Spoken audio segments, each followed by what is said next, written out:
Hello everyone, welcome to my channel and I hope आप लोग सभी बहुत ही अच्छे हो। आज पता नहीं कुछ बाहर से बहुत ही साउंड आ रहे थे, सो आई वाज वेटिंग कि कब वीडियो रिकॉर्ड करूं।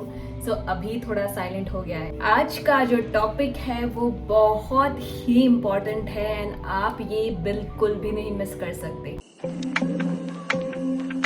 इस वीडियो में मैं आपको बताऊंगी कि मॉम गिल्ट क्या होता है, ये क्यों होता है एंड इसको कैसे आप बैलेंस कर सकते हो। अभी ये मॉम गिल्ट क्या होता है, मैं अगर आपको सिंपल भाषा में समझाऊं, जब एक मदर फील करती है कि वो बच्चे के लिए काफ़ी नहीं कर रही है, she is not doing her best and she is not doing enough for her child, तभी मॉम गिल्ट पैदा होता है कि मैं बच्चे के लिए इनफ नहीं कर रही हूँ, ये जितना कर रही हूँ वो काफ़ी नहीं है, मुझे और करना चाहिए, मुझे ऐसे करना चाहिए, मुझे वैसे करना चाहिए। और बच्चे को कुछ भी हो जाता है, बच्चे के लाइफ में, बच्चे के डेवलपमेंट में, बच्चे के अराउंड जो भी है, सब चीज़ हम अपने सर पर ले लेते हैं कि हमने ऐसा गलत किया इसलिए हुआ, हमने वैसा नहीं किया इसलिए हुआ, मुझे वैसा करना चाहिए था, ऐसा करना चाहिए था, कुछ भी बुरा हो गया, सब कुछ चीज़ हम अपने ऊपर ले लेते हैं। कुछ बहुत बड़ी चीज़ हो जाती है, so obviously you will feel guilty as a mother. It's very genuine, बहुत ही जेन्युइन रीज़न है।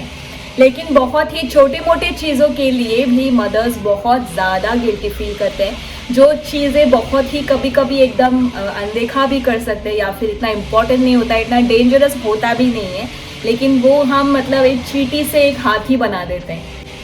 सो ये होने का बहुत सारा रीजंस है। एक तो है कि जो मदर खुद के लिए जो परसेप्शन रखती है कि मुझे ऐसी माँ होना चाहिए, जैसे मैंने बचपन से देखा है आसपास के चाची, खुद की माँ या मामी जो भी है, जो अपने लिए जो परसेप्शन है आपका कि मुझे वैसा ही बनना चाहिए, नहीं तो मैं एक अच्छी माँ नहीं हूँ, वो तो एक है रीज़न। बाकी आसपास के फैमिली मेम्बर्स भी जो माँ के ऊपर प्रेशर डालती है कि ऐसा होना चाहिए था, वैसा होना चाहिए था। बाकी सोसाइटी का तो है, सोसाइटी तो बहुत प्रेशर डालती है एक माँ पे। जो सबसे इम्पॉर्टेंट रीज़न है जिसके लिए मदर्स गिल्टी फील करते हैं बहुत ज़्यादा, वो बहुत कॉमन है, वो है वर्क लाइफ बैलेंस। जब कोई मदर्स अपना करियर भी बना रही होती है, घर का भी देखना है, बच्चे का भी देखना है और इतना हेल्प नहीं मिलता है एक्सटर्नल, सो फैमिली भी कभी साथ में नहीं रहता है, दादा दादी भी नहीं है। कभी मैंने देखा है बहुत सारे वर्किंग वुमेन के दादा दादी अपने पेरेंट्स साथ में होते हैं, नाना नानी होते हैं, सो उनके रहने से बहुत ज़्यादा हेल्प मिल जाता है। लेकिन जब वो नहीं होते हैं, कोई एक्सटेंडेड फैमिली नहीं होता है हेल्प के लिए, सो तभी बहुत ज़्यादा प्रॉब्लम होता है। अभी वर्क लाइफ बैलेंस के लिए मैं आपको एक दो छोटी मोटी टिप्स देती हूँ। फर्स्ट तो हो गया, आपको क्लैरिटी रहना चाहिए कि जो आप काम कर रहे हो, वो जॉब कर रहे हो, आप खुश हो या नहीं हो, वो आप पैशनेट हो या नहीं हो। बहुत सारे टाइम ऐसा हो जाता है कि अगर हम खुश नहीं भी होते हैं, then also we have to work because salary के लिए, घर में पैसे की प्रॉब्लम के लिए। सो बहुत सारा टाइम मैंने ऐसे देखा है, तब और भी वहाँ से फ्रस्ट्रेशन होता है, फिर ये गिल्ट भी आ गया साथ पे, सो पूरा एक बहुत ही गंदा एक सीन बन जाता है। सो वो आप क्लैरिटी रखिए कि वो आप खुश हैं या नहीं, बिकॉज आपके पास चॉइस है करियर स्विच करने के लिए कि थोड़ा सा अगर फ्लेक्सिबल है, थोड़ा सा सैलरी कम मिल रहा है आपको, लेकिन उसमें आपका पैशन है, हैप्पीनेस है, आप प्लीज़ कंसिडर कीजिए। जब आप दिमाग में ठान लेंगे कि मुझे स्विच करना है या कुछ अलग करना है, सो स्लोली चीज़ें हो जाती हैं। लेकिन हम जब अगर दिमाग में बैठा लेंगे कि नहीं यही सिर्फ एक जॉब है, मुझे यही करना है, तब वैसा आप फंस जाएंगे, फ्रस्ट्रेटेड फील करें, तब सामने आपको कुछ भी क्लैरिटी ऑप्शंस नहीं दिखाई देगा and you will feel more angry, more irritated, तब पूरा पर्सनल लाइफ भी आपका डिसबैलेंस हो जाता है। सो प्लीज़ कंसिडर कीजिए अपने स्किल्स, शायद आपको थोड़ा बहुत अपने स्किल्स बढ़ाना पड़ेगा या फिर थोड़ा एक गैप लेना पड़ेगा। अपने पार्टनर के साथ डिसाइड कीजिए, आपके पेरेंट्स के साथ डिसाइड कीजिए, या एक्सटेंडेड फैमिली जिससे भी आप हेल्प ले सकते हो, फ्रेंड्स हो गया, रीच आउट टू देम, उनसे बात कीजिए, यू नो इट बेटर, सो वो कंसिडर कीजिए। थोड़ा एक्सप्लोर करना मुझे लगता है बहुत सही है आज के ज़माने में, क्योंकि तभी आप जो अपना फुल पोटेंशियल है, जो आपका एक्चुअल पैशन है, जो आपके स्किल्स है, आपकी जो क्वालिटी है, वो निकल कर आएंगी। अभी जब काम में लगी रहती है, काम पे जाती है, फिर वर्क फ्रॉम होम कुछ भी हो गया, तब बच्चे का ध्यान रहता है कि बच्चा क्या कर रहा है, बच्चे का क्या हो रहा है, अच्छे से खाया है कि नहीं, अच्छे से ये किया है कि नहीं, अभी जब काम नहीं करती है, घर में रहती है फुल टाइम, तभी काम का ध्यान रहता है कि ये काम नहीं हुआ, वो काम नहीं हुआ, तो दोनों तरफ से गिल्ट पैदा हो जाता है। अभी ये फिर से साउंड स्टार्ट हो गया है, लेकिन मैं कंटिन्यू कर रही हूँ वीडियो को। मुझे थोड़ा चिल्लाना पड़ रहा है, होप आप लोगों को प्रॉब्लम नहीं हो रहा है। अभी दूसरा जो मेन रीज़न है वो है कंपैरिजन। अभी मैं भी पहले ये बहुत करती थी कि अपने बच्चे को किसी और बच्चे के साथ कंपेयर करना, या फिर खुद को किसी और माँ के साथ कंपेयर करना कि वो ऐसे कर रही है, मैं ऐसे नहीं कर पा रही हूँ अपने बच्चे के लिए। या फिर मेरी बेटी अभी 2 साल की है, तो उनका बेटा या बेटी 2 साल का है, सो वो कुछ ज़्यादा कर रहे हैं मेरी बेटी से, वो डेवलपमेंट थोड़ा ज़्यादा हो रहा है, या फिर कोई चीज़ें ज़्यादा वो जानते हैं बच्चे। सो मुझे लगता था मैं अच्छे से सिखा नहीं पा रही हूँ, सो डेवलपमेंट रुक गया है कहीं। सो बहुत सारी चीज़ें मैं भी बहुत पहले बहुत ज़्यादा कंपेयर करती थी। सोशल मीडिया में मैं देखती थी कि किसी का मेरी बेटी के साथ सेम एज का बच्चा है, सो वो ऐसा कर रहे वैसा कर रहे, बहुत ज़्यादा कंटेंट्स है आजकल सोशल मीडिया में। सो वो देखती रहती थी, देख देख के मेरा एकदम वो हो जाता है, मतलब बहुत ही गिल्ट पैदा हो जाता था कि मैं एकदम ही अच्छी माँ नहीं हूँ, मैं कुछ भी नहीं कर पा रही हूँ मेरी बेटी के लिए, so I am the worst mother, वैसा हो गया था मेरा। सो वो यूनिक क्वालिटीज़ मैंने देखना स्टार्ट किया, एंड ऑल्सो मैंने रियलाइज़ किया एक बहुत बड़ी चीज़ कि हर बच्चा अलग होता है एंड मदर्स भी वैसे अलग होते हैं। क्योंकि एक दूसरी मदर कहीं अलग जगह से आई है, मैं कहीं अलग जगह से आई हूँ, उनके पेरेंट्स अलग है, मेरे पेरेंट्स अलग है, जो कल्चर है वो भी अलग है। मैंने जैसे देखा है बच्चे को बड़े होते हुए, या अपने माँ को मुझे बड़ा जैसे किया है उन्होंने, वो बहुत अलग है, वो जैसे बड़ी हुई है वो बहुत अलग है। अभी ये कंपैरिजन भी एक दलदल जैसा होता है जिसमें आप फंसते जाते हो कि वीडियोस देख लिया, किसी से सुन लिया, ये किया, कंपेयर किया, फिर जाके इतना हाई एक्सपेक्टेशन आप बच्चे से रखते हो और खुद से भी रखते हो ना, एंड जब वो मीट नहीं होता है, जब वो आप वहाँ तक नहीं कर पाते हो, फिर गिल्ट, फिर आप नेक्स्ट डे एक वीडियो देख लिया, फिर वो अपने एक्सपेक्टेशन रख लिया, वैसा नहीं हुआ चीज़ें, सो फिर गिल्ट आ जाएगा। एक लूप हो जाता है, बहुत ही टॉक्सिक लूप हो जाता है। सो मैंने जब रियलाइज़ किया कि कंपैरिजन से कुछ, मतलब ऐसे खुद को फोर्स करने से बच्चे के लिए इतना एक्सपेक्टेशन रखने से कुछ होने वाला नहीं है। सो आई ट्राई टू सी कि जो यूनिक क्वालिटीज़ है मेरा भी और बच्चे का भी, सो मैंने वो देखना स्टार्ट किया कि हाँ, हो सकता है कि दूसरे 2 साल के बच्चे क्या कुछ अलग, कुछ डेवलपमेंट हुआ है, लेकिन मेरे बच्चे में कुछ अलग हुआ है। एंड मैं एज अ मदर, शायद she is a very good mother, I am also good mother in my own way. मैं अपने तरीके में एक अच्छी मदर हूँ, एंड जो मुझे सीखना है मैं सीखती जाऊँगी, लेकिन ना खुद के ऊपर इतना फोर्स करूँगी, ना बच्चे के ऊपर। बच्चे के ऊपर तो फोर्स नहीं होता, एक्सपेक्टेशन होता है कि बच्चे ने मतलब भगवान करे बच्चा ऐसा कर जाए, 1 महीने में भगवान करे मैं इसको ऐसे 1 वीक में ही सिखा पाऊँ, तो वैसा हो जाता है ना। वो फोर्स उनके ऊपर तो फोर्स नहीं होता, फोर्स तो खुद के ऊपर आ जाता है, लेकिन एक्सपेक्टेशन खुद से और बच्चे से बहुत ही ज़्यादा हो जाता है।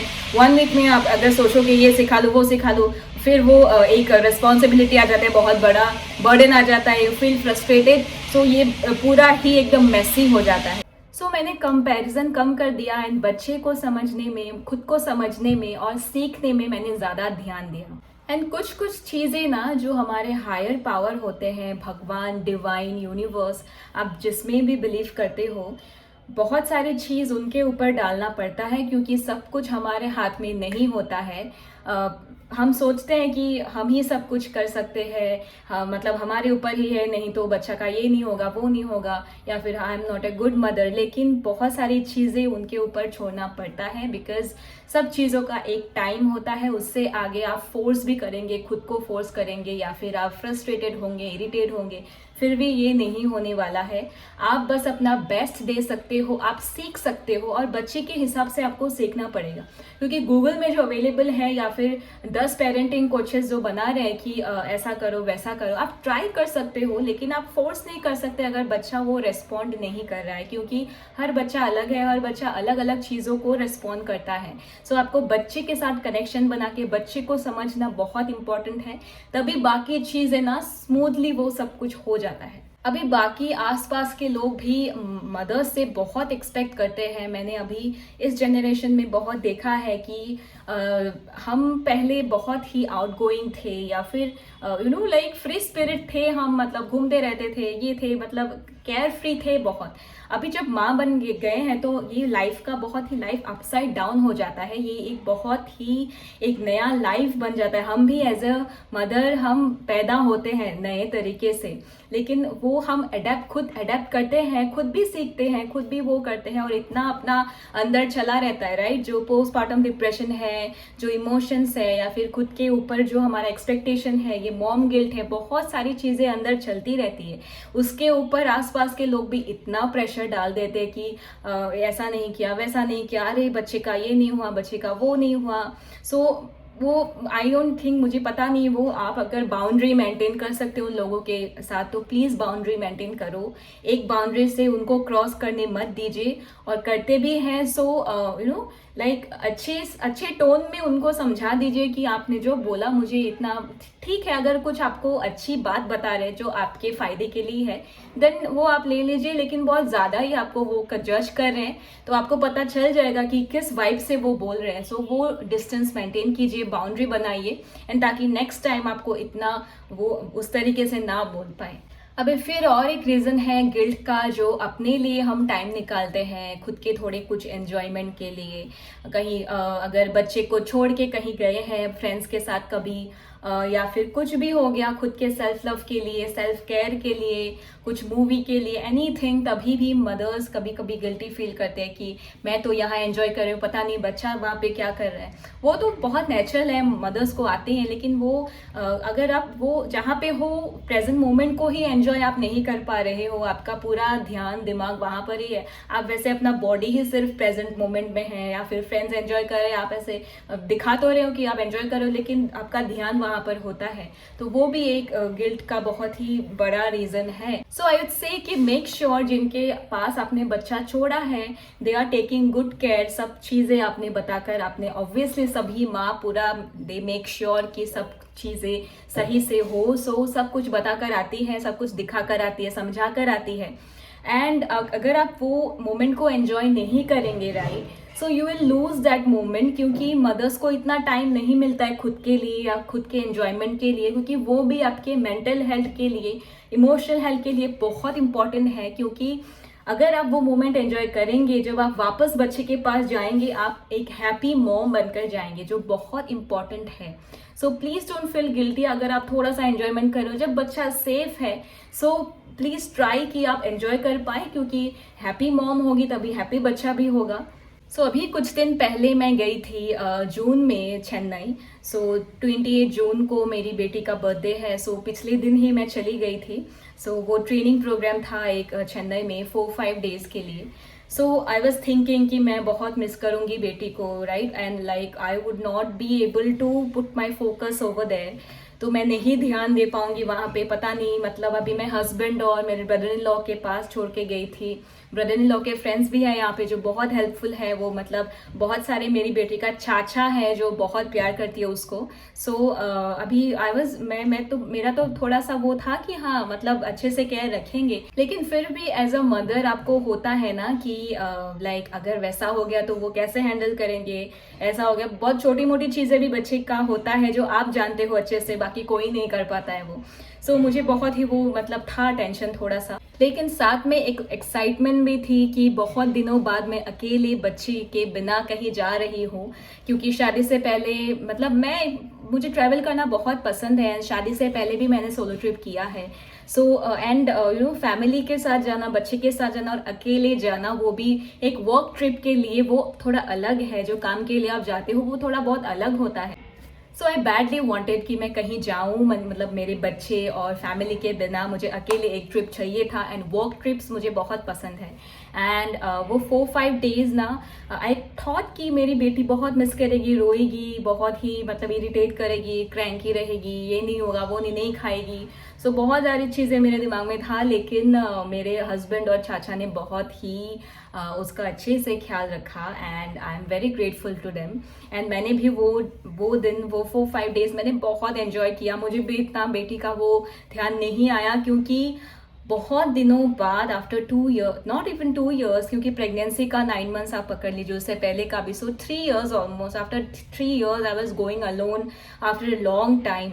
सो मुझे एक बहुत ही एक रिफ्रेशमेंट जैसा हो गया and I found myself again. मैं मैंने एक खुद की आइडेंटिटी फिर से मैंने एक एक्सप्लोर किया खुद का कि जब मैं अकेली रहती हूँ, जब प्रोफेशनली वो होता है, सो लोग मुझे अप्रिशिएट कर रहे थे एंड नए नए लोगों से मिल रहे थे, नई नई चीज़ें मैं सीख रही थी। एक बहुत ब्यूटीफुल एक्सपीरियंस था एंड मेरा रेजुविनेशन जैसा हो गया कि मैं खुद के एक जो अलग ही साइड को मैंने बहुत दिन तक ऐसे ही पीछे मैंने रखा था, वो फिर से मतलब सामने आ गया। I was feeling very refreshed and जब मैं वापस आई, so I was very happy. So अभी मैं वापस जब as a happy women, as a happy mother मैं आ रही हूँ बच्चे के पास, so obviously my daughter also will be very happy to see a happy mother, right.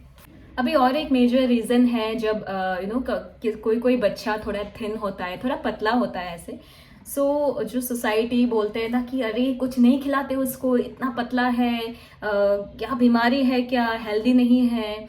सो बोलते हैं ना कि मदर्स को डायरेक्ट, मुझे भी बोलते हैं डायरेक्टली कि तुम कुछ खिलाती नहीं हो इसे, इतना पतला है। तो मैं बोलती हूँ हाँ, मैं नहीं खिलाती, सारा कुछ मैं ही खा जाती हूँ। सो ये बहुत फनी लगता है मुझे कि कुछ खिलाते, क्यों नहीं खिलाएगी एक माँ अपने बच्चे को, क्यों नहीं खिलाएगी। तो बहुत सारे बच्चे अच्छे से खाते नहीं हैं, दैट इज़ वेरी नॉर्मल। मैंने डॉक्टर्स के भी वीडियोस देखे हैं, वो भी बोलते हैं कि इस एज में बहुत सारे बच्चे नहीं खाते हैं, क्योंकि मतलब वो उनको टेस्ट, नया नया टेस्ट मिलता है कोई चीज़ों का, कोई चीज़ें उसको पसंद नहीं होता है, थोड़ा एडजस्ट करने में टाइम लगता है। मदर्स भी खुद एक्सप्लोर करती रहती है कि क्या खिलाऊं, क्या नहीं खिलाऊं, बच्चे को क्या पसंद, क्या नहीं पसंद। सो खुद का जंग चलता रहता है। ऊपर से जब ऐसे बोल देते क्या नहीं खिलाती, वो मॉम गिल्ट तो रहता ही है। जब बच्चे नहीं खाते हमको कितना गिल्टी फील होता है कि हम अच्छे से नहीं खिला पा रहे हैं। तो वो जब बोले थे इतना पतला है, नहीं खाते, ये वो नहीं खाते, सो वो भी बहुत ही ट्रिगर करते हैं। वो नहीं बोलना चाहिए लोगों को। एंड इस पतला होने का मतलब नहीं कि अनहेल्दी है, मोटा होने का मतलब नहीं कि हेल्दी है, वो एकदम भी नहीं है। टचवुड मेरी बेटी पतली से ही है, लेकिन she is very active and वो जीन्स के ऊपर भी डिपेंड करता है, जो बॉडी शेप है, साइज है। मैं भी अभी पतली हूँ, सो ऑब्वियसली मेरी बेटी भी पतली ही होगी। नहीं भी हो सकता है कभी कभी, लेकिन मोस्ट ऑफ द टाइम्स होता है, जीन्स का होता है। एंड आई डोंट थिंक कि पतला होना मीन्स अनहेल्दी, फैट होना ही हेल्दी है। एंड जितना साइंटिफिकली प्रूवन है, या डॉक्टर्स भी जितना बोलते हैं कि थोड़ा सा पतला ही अच्छा होता है ओबिस होने से। अभी कभी कभी ऐसा होता है कि बच्चे को ध्यान रखते रखते मदर्स खुद भी इतना थक जाती है, या खुद का भी पर्सनल काम होता है, सो घर का थोड़ा सा मतलब ऐसे पीछे रह जाता है कि कुछ साफ सफाई नहीं हुआ, या फिर घर थोड़ा मतलब वो अच्छे से नहीं रखा है। सो वो भी गिल्ट आता है कि मैं घर को अच्छे से नहीं रख पा रही हूँ, या फिर घर के लिए टाइम नहीं मिल रहा है, या फिर खुद को भी इरिटेशन होता है जब ऐसे बिखरे पड़े होते हैं चीज़ें। या फिर जो बच्चे अभी टॉडलर फेज में आए हैं, राइट, सो टॉडलर्स बहुत ही अभी ये थोड़ा आप समेट के जाओ, फिर 1 सेकंड में वो सारा कुछ निकाल के पूरा ही गंदा कर देते हैं। लेकिन वो गिल्ट मतलब हो जाता है कि मतलब कोई मेहमान भी आ गया, या फिर खुद के लिए भी ऐसा लगता है कि अच्छे मैं नहीं कर पा रही हूँ, वो नहीं कर पा रही हूँ, वो भी गिल्ट आता है। एंड कभी कभी बच्चे के ऊपर गुस्सा कर देना, मतलब बहुत ही रैंडमली बहुत कभी गुस्सा आ जाता है, क्योंकि मदर्स का भी बहुत हेक्टिक डे रहता है। सो बच्चे कभी रात में बहुत ही इरिटेट करते हैं, या फिर कुछ सुनते नहीं, खाते नहीं, कुछ भी एनी रीजन। सो कभी हम गुस्सा कर देते हैं एंड बाद में वो गिल्टी फील करते हैं कि क्यों किया ऐसा, क्यों बोला, ऐसा नहीं बोलना चाहिए था। जब सो जाते हैं बच्चे तब और भी गिल्ट होता है, दिन में मैंने ऐसा किया, क्यों किया, वैसा करना चाहिए था, वैसा नहीं करना चाहिए था, वो भी एक बहुत बड़ा गिल्ट होता है। कभी कभी रूटीन के बाहर भी जब जाता है चीज़ें, कि कभी एक पार्टी हो गया, या फिर एनीथिंग, कुछ गेट टुगेदर, कुछ अलग प्लान्स था, तो वो रूटीन मेंटेन नहीं हुआ। अगर आप बच्चे प्ले स्कूल जाता है, सो या फिर उसका कुछ रूटीन आपने सेट किया है, सो उसके हिसाब से कभी नहीं जाता है, तो नहीं जाने से मदर्स का भी बहुत सारा काम नहीं होता है। क्योंकि अगर वो रूटीन के हिसाब से हमको बहुत ही टाइम मैनेजमेंट के साथ चलना पड़ता है, सो वो मैनेज नहीं होता है, तो बहुत सारी चीज़ें पीछे रह जाती है। मतलब तभी at the end of the day you don't feel productive. आपको ऐसा लगता है कि ये दिन वेस्ट गया, या फिर ये बहुत सारे काम नहीं हुआ, ये नहीं हुआ, तभी बहुत गिल्ट आता है कि मतलब जो रूटीन गड़बड़ हो जाता है, तब भी बहुत सारा मतलब ऐसे फ्रस्ट्रेटेड होना या इरिटेट होना, वो भी बहुत सारी चीज़ें आ जाती। एंड वो रूटीन फिर से मतलब ट्रैक पे लाना भी बहुत डिफ़िकल्ट होता है कभी, अगर थोड़ा ज़्यादा गैप बन गया। अभी मैं जब होम टाउन जाती हूँ तो बहुत ही वहाँ पे रिलैक्स, या फिर बच्चे का भी इतना रूटीन इतना वो नहीं होता है। एंड वी ऑल्सो जब मायके में जाते हैं ना, बहुत ही रिलैक्स करके अच्छे से खा पी के सो के वैसे रहते हैं। एंड तो वहाँ पे इतना रूटीन मेंटेन होता है। जब आप वापस आते हैं अपने घर में, सो तब वो फिर से ट्रैक पे लाना बहुत ही डिफिकल्ट हो जाता है, एंड फिर सब कुछ एकदम उल्टा पुल्टा हो जाता है। अभी पार्टनरशिप में भी इफेक्ट होता है जब आप बच्चे का ध्यान रखते हो, जो बच्चे की एक्सपेक्टेशंस आप मीट करते हैं। सो पार्टनरशिप में भी गैप आ जाता है, तभी भी गिल्ट फील होता है कि पार्टनर को आप टाइम नहीं दे पा रहे हो, या फिर जब भी आप बात करते हो ना, बच्चे के बारे में ही मोस्ट ऑफ द टाइम्स बात होती है। जो मतलब वाइफ का रोल होता है बहुत सारे एरियाज में, वो भी पीछे रह जाते हैं, and then we also feel guilty. So अभी सोसाइटी का जो एक्सपेक्टेशंस है आपके लिए कि पतला हो, मोटा हो, जो भी है एनीथिंग, मैंने फिर से बोला, मैं बार बार बोलूँगी, बाउंड्रीज रखिए। सब लोग कि आपके घर में आपको कुछ भी ना बोल के जाए, मेक श्योर। सो वो बहुत इम्पॉर्टेंट है, क्योंकि आपका पीस सबसे इम्पॉर्टेंट है। अगर आपके मतलब ठीक है, कोई अगर अच्छी बात बोल रहे हैं आपको, जो आपको सीखना चाहिए, देन इट्स फाइन। आपको वो पता चल जाएगा कि किस मोटिव से बोल रहे हैं। लेकिन कभी ऐसे ही आके कुछ भी बोल के जाए, they don't even know you, आप मतलब जानते भी नहीं आपको अच्छे से कि आपका लाइफ कैसा है, आपका पूरा सिचुएशन कैसा है। सो बाहर से बोलना इट्स वेरी इजी जब आपकी पोजीशन में वो नहीं रहते हैं। So please make distance, boundaries set कीजिए। ज़्यादा बात कन्वर्सेशन में उनके साथ इन्वॉल्व मत होइए, कि ताकि उनको भी लगे कि इतना भाव नहीं दे रहे मेरी बात का। जो भी हो वो, मतलब फैमिली मेम्बर भी हो, रिलेटिव हो, एनीवन। सो आप मतलब वो कन्वर्सेशन ही कम कर दीजिए, कि ताकि वो उस तक ना ही जाए, और खुद ही थोड़ा पीछे मतलब होने के लिए वो मतलब बाउंड हो जाए। सो इन सभी रीजंस में जो सबसे इम्पॉर्टेंट चीज़ें आपको फोकस करना है, वो है बच्चे के साथ कनेक्शन बनाना, ताकि आपको समझ में आए कि वो आपका बच्चा अलग है, उसका जर्नी अलग है। एंड खुद के साथ कनेक्शन बनाना मोस्ट इम्पॉर्टेंटली, जो बहुत इम्पॉर्टेंट है, ताकि खुद को समझ में आए आपका जर्नी कैसा है, आपने कैसे देखा है कि बच्चे कैसे बड़े होते हैं। क्योंकि दूसरों ने अलग देखा है, सो वो अलग तरीके से बड़े कर रहे हैं, आपने अलग देखा है।